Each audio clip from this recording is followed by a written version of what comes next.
Hi అండి. మనం చింతపండు పులిహోర చేసుకోవడానికి నిలవ పెట్టుకుంటాం కదా పేస్ట్ తయారు చేసి. అలాగా ఈ సీజన్లో వచ్చే మామిడికాయలతో పులిహోర పేస్ట్ రెడీ చేసుకుంటే చాలా బాగుంటుంది. అప్పటికప్పుడే వేడిగా అన్నం ఉంటే కలిపేసుకోవచ్చు. ముందు ఇందులో మనం కొంచెం ఆయిల్ వేసేసుకొని, కొంచెం చాలు, మళ్ళీ పోపు వేసుకుంటాం కదా దానిలో ఎక్కువ వేసుకోవచ్చు. ఇప్పుడు ఈ మామిడికాయలు ఇందులో వేసేద్దాం.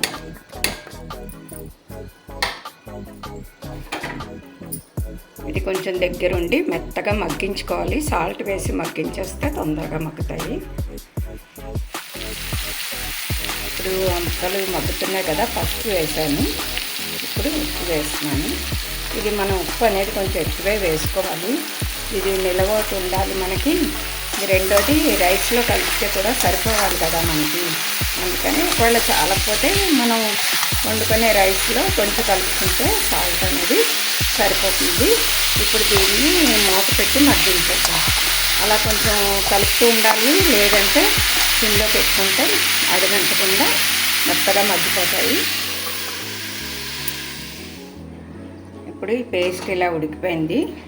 ఇది ఒక 5 మీడియం సైజ్ మామిడికాయలతో చేశాను అన్నమాట. ఇప్పుడు దీన్ని పక్కకు పెట్టేద్దాం. ఇది బాగా చల్లారనివ్వాలి. ఇప్పుడు ఇంకొక బాండీ పెట్టుకొని పోపు వేసుకుందాం. ఈ పోపు ఏంటంటే మనకి పులిహోరకి ఏం వేసుకుంటాము అలాగే, కాకపోతే ఇది ఎక్కువ క్వాంటిటీ చేసుకుంటున్నాం కాబట్టి ఇప్పుడు ఆ మామిడికాయ పేస్ట్, ఈ పోపు సామాన్లు అన్నీ కలిపి మనకు ఒక 3 కేజీల రైస్కి సరిపోతుంది. దాన్ని బట్టి మనం ఎంత వేసుకోవాలి అన్నది ఆలోచించుకోవాలన్నమాట. ఇప్పుడు ఎప్పుడులాగే మినపప్పు, శనగపప్పు, ఆవాలు, పల్లీలు, ఇంకా అంత ఇంగువ, ఇది స్పెషల్ ఇంగువ. తర్వాత ఒక 50 గ్రాముల దాకా ఎండుమిరపకాయలు, ఒక 1/2 కేజీ పచ్చిమిరపకాయలు, కరివేపాకు. ఇవన్నీ ఒకసారి ఒక 1/2 కిలో ఆయిల్ పెట్టేసుకొని పోపు వేయించేసుకుందాం.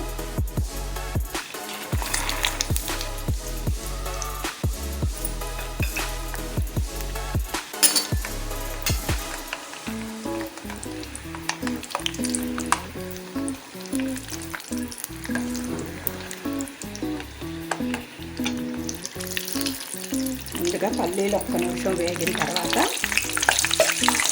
ఇంకో సామాన్లన్నీ వేసేయాలి.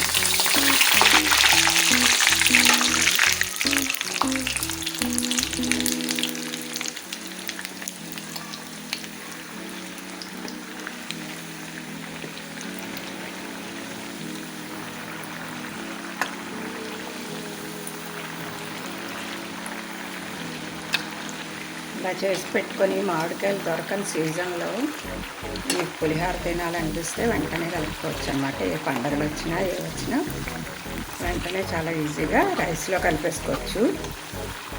ఇంకా అలా కాదు అనుకుంటే, అంటే ఇప్పుడు సీజన్ కాకపోయినా కూడా ఇప్పుడు మామిడికాయలు దొరుకుతున్నాయి కదా అనొచ్చు.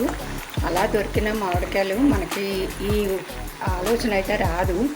ఎందుకంటే ఎవరికైనా ఏమనిపిస్తుంది, ఇంత ఖరీదు పెట్టి ఇప్పుడు కొనుక్కోకపోతే ఏమనిపిస్తుంది. అదే మనకి పేస్ట్ రెడీగా ఉంచుకున్నామంటే చేసుకోవాలనిపిస్తే చేసుకోవచ్చు. అది జాబులకి వెళ్ళేవాళ్ళు, చిన్నపిల్లలకి బాక్సులకు కావాలన్న వాళ్ళు, ఇప్పుడు ఈ సమ్మర్ హాలిడేస్లో పిల్లలు ఇంట్లోనే ఉంటారు, ఏదో ఒకటి ఆకలి అంటారు. అదే పొద్దున్న అన్నం ఉంది తినమంటే తింటారా? తినరు కదా. అలాంటప్పుడు కొంచెం మామిడికాయ పులిహోర అని చెప్పి పెట్టండి, చక్కగా తినేస్తారు. అందుకని ఇలాంటివన్నీ రెడీ చేసి ఉంచుకుంటే ఈ సమ్మర్లో పిల్లలతో ఇబ్బంది లేకుండా ఉంటుందన్నమాట. మన అవసరాలు తీరుతాయి, పిల్లలకి ఉపయోగం అన్నమాట. ఇంకా ఇది కొంచెం వేగుతూ ఉండగానే మన ఈ ఎండుమిరపకాయలు,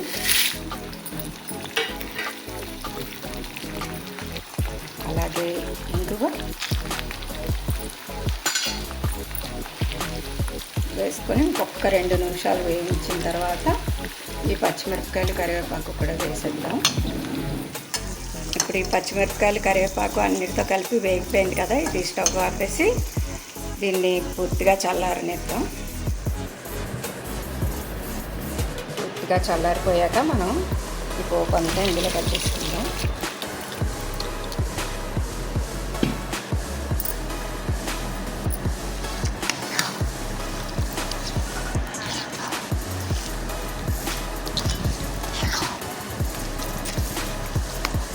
బాగా కలుపుకున్న తర్వాత ఇలాంటి ఒక గాజు బాటిల్లో నేనైతే స్టోర్ చేస్తున్నాను.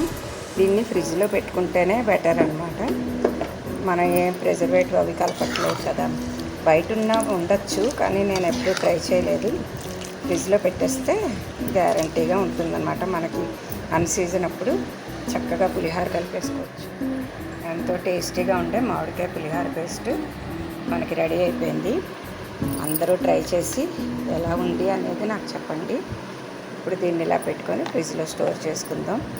మనకి సీజన్ అయిపోయిన తర్వాత దొరికిన అన్నాళ్ళు మామిడికాయతో చేసుకొని సీజన్ అయిపోగానే దీన్ని మనం పప్పు ఉడికిపోయిన తర్వాత ఒక స్పూన్ 2 స్పూన్లు మనకి ఇష్టం నచ్చిన పులుపుని బట్టి పెట్టేసుకుంటే పప్పు కూడా రెడీ అయిపోతుంది. ఏదైనా పచ్చళ్ళలో వాడాలన్నా మామిడికాయ పేస్ట్ వాడుకోవచ్చు. దీన్ని ఎన్ని రకాలుగా అయినా ఉపయోగించుకోవచ్చు. ఏమంటారు?